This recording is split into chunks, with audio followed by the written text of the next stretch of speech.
এক রাজা ও রাখালের গল্প শুনে আসি।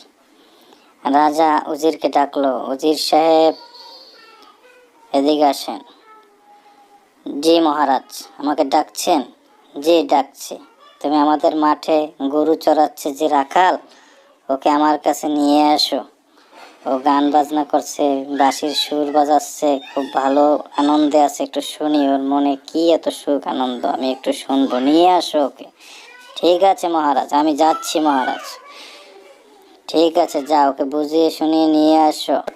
রাজার কথা মতো উজির চলে গেল রাখালের কাছে।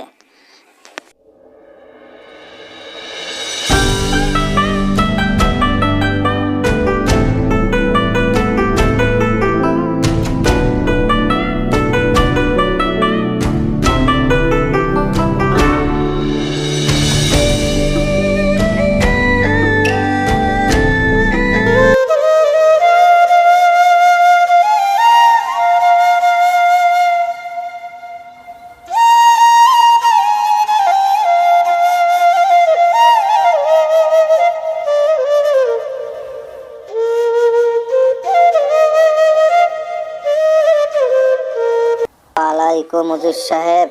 ওয়ালাইকুম আসসালাম। রাখাল কালু, তোমাকে মহারাজ তলব করছে, চলো আমার সাথে। ঠিক আছে মহারাজ, চলেন।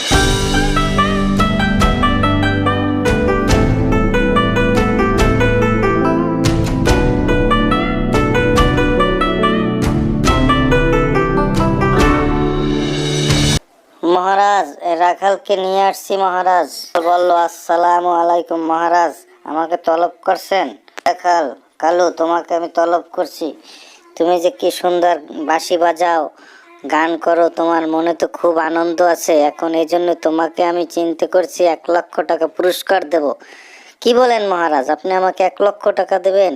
আমি তো স্বপ্ন দেখছি না তো। নাও, এখানে 1,00,000 টাকা আছে কালু, এই টাকা নিয়ে তুমি ব্যবসা বাণিজ্য করো। জীবনে তো অনেক কষ্ট করেছো, এখন এই টাকা দিয়ে তুমি ব্যবসা করে বড় হও। ঠিক আছে মহারাজ, আসি তাহলে। এই বলে রাখাল কালু 1,00,000 টাকা নিয়ে রাজা মশাইয়ের কাছে বলে তার বাড়িতে চলে গেল।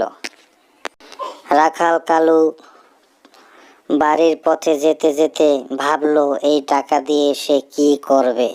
এখন সে তার মাথার ভিতরে আস্তে আস্তে তার টেনশন মাথার ভিতরে আসা শুরু করলো। এই টাকা নিয়ে এখন কোন জায়গায় রাখবে সেটা ভাবতে লাগলো। এভাবে ভাবতে ভাবতে অনেক দিন চলে গেল। একদিন নদীর পাড়ে বসে তিনি ভাবলো যে আমার তো এখন আগের মতো বাঁশি বাজানো হয় না, গান বাজানো হয় না। এই টাকা দিয়ে তো আমি এখন বড় মুশকিলে পড়ে গেলাম। টাকা চোরে নিয়ে যায় না, কি করব কি করব, এই ভাবতে ভাবতে সে নদীর পাড়ে ভাবতে ভাবতে তার মাথাটা একদম এলোমেলো হয়ে গেল। ভাবলো এখন আমি এই টাকা আবার রাজামশাইয়ের কাছে ফিরিয়ে দিয়ে আসবো। এই বলে সে রাজামশাইয়ের কাছে আবার রওনা দিল যে যাই, টাকাটা তার কাছে আবার ফিরিয়ে দিয়ে নিয়ে আসি। আমি আগেই ভালো ছিলাম, এই টাকা নিয়ে আমি খুব কষ্টে আছি এখন। কালু তার বাড়ির ভিতরে ঢুকতেই দেখে রাজামশাই বাগানে বসা। রাজা কালুকে দেখেই বলে, কিরে রাখাল কালু, কেমন আছো? আজকাল তো তোমার দেখাই যায় না, আর আগের মতো বাঁশির সুর বাজে না, গান করো না, ঘটনা কি? তখন রাখাল বলল, রাজামশাই, আপনার সুখ শান্তি কিতে আপনি জানেন না। আপনার টাকা পয়সা আপনি সব নিয়ে যান, আপনার এই অর্থ নিয়ে যান। আপনি আমাকে এই টাকা দিয়ে আমার ঘুম কেড়ে নিয়েছেন, আমার সুর কেড়ে নিয়েছেন, আমার গান কেড়ে নিয়েছেন। আমি মাঠে গরু চড়িয়ে খুব আনন্দে ছিলাম, সে আনন্দ কেড়ে নিয়েছেন। আপনি এই টাকা নিয়ে যান, আমার এই টাকা চাই না, আমি আমার মতো থাকতে চাই। তখন রাজামশাই বলল, তাহলে কি টাকা পয়সা হলেই সব সময় সুখ হয় না? তখন রাখাল বলল, জি মহারাজ, সুখ আল্লাহর দান, কখন কাকে দেবে বলা যায় না।